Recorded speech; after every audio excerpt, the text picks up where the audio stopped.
That is against federal law, it's against New Mexico law, and New Mexico's not putting a stop to that. The industry's running amok at this point.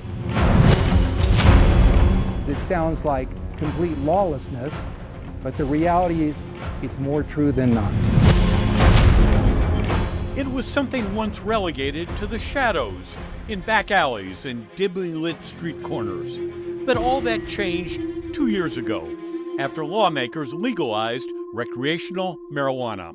In New Mexico today, there are 13 times more cannabis stores than Starbucks. However, a dark cloud hangs over an industry plagued by a thriving black market, flagrant criminal activity, and hundreds of millions of dollars.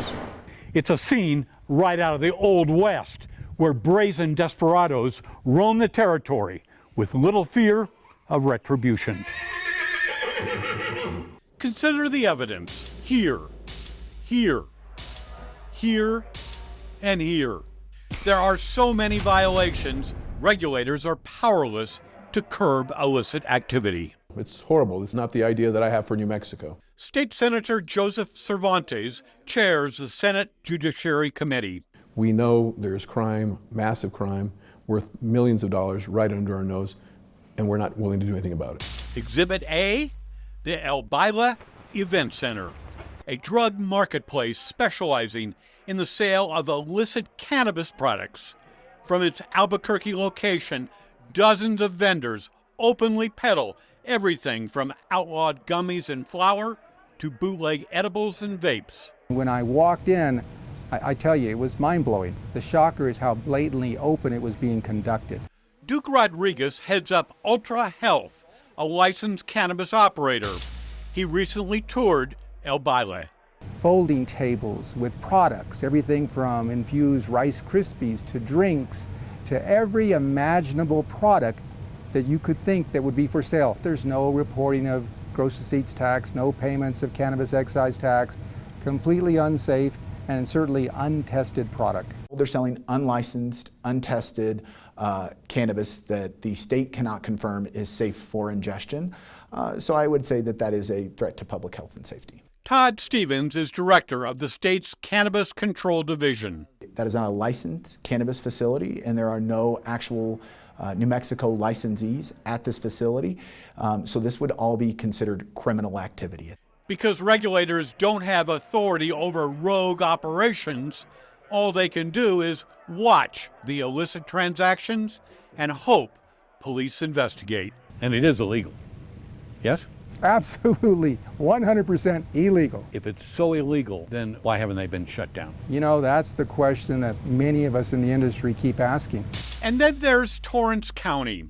In 2022, former Navajo Nation presidential candidate Danae Benally was issued a cannabis license for a massive marijuana plantation near Estancia. Later, regulators learned they had licensed an outlaw enterprise. Native American Agricultural Development Company was found to be in violation of some of our most egregious statutory requirements. We revocated that license in December and issued $1 million fine. And so they shut down?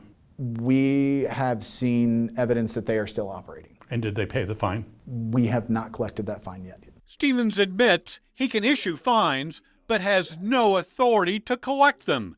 Meanwhile, it's business as usual in Torrance County, where tons of bootleg marijuana worth tens of millions of dollars is openly produced and shipped to points unknown. So they are no longer a cannabis licensed facility, which would mean that any commercial cannabis activity going on at that location is now criminal. What kind of a criminal offense is that?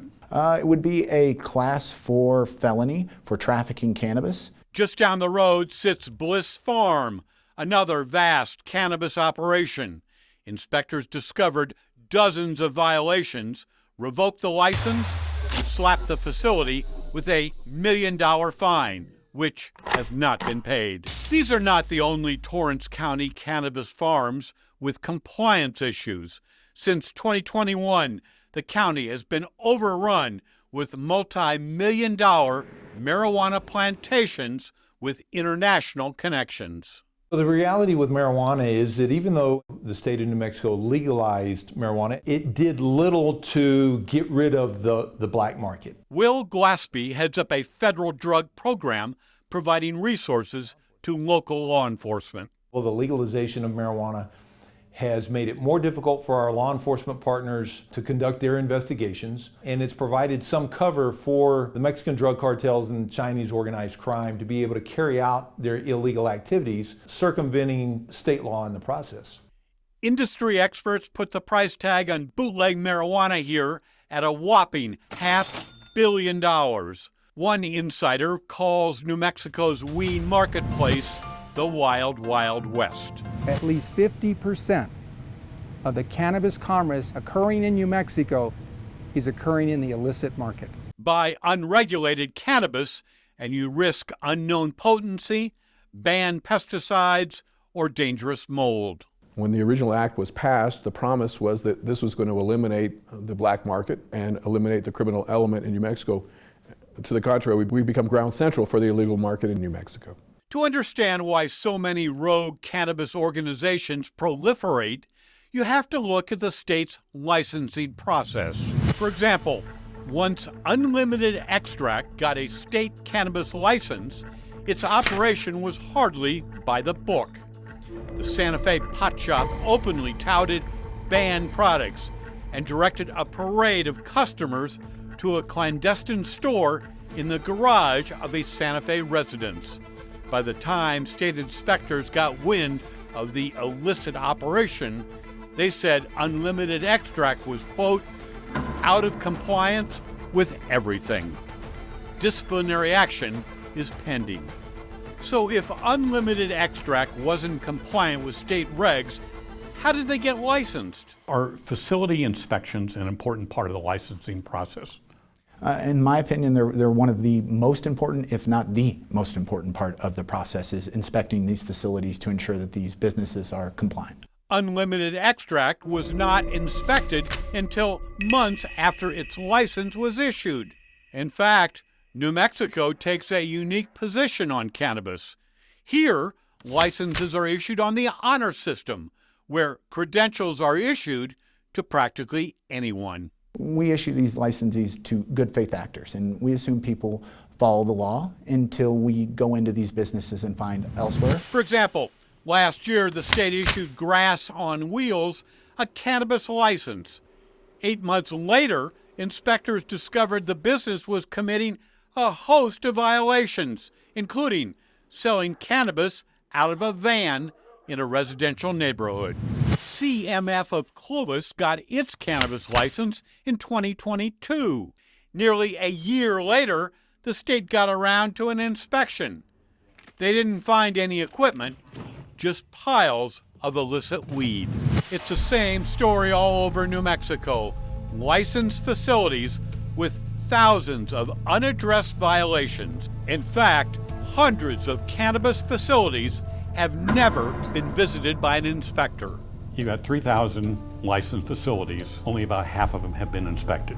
Yes, sir. With only 9 field inspectors, Stephen says he lacks the resources to perform timely inspections. He admits that's a problem. We don't know that any licensed facility is going to be compliant without an inspection. The decision to legalize marijuana was made. And while I didn't support it at the time, it's a decision and we're going to work with it, and I'm determined to make it work better. But right now, we've really got chaos. Larry Parker, KRQE, News 13.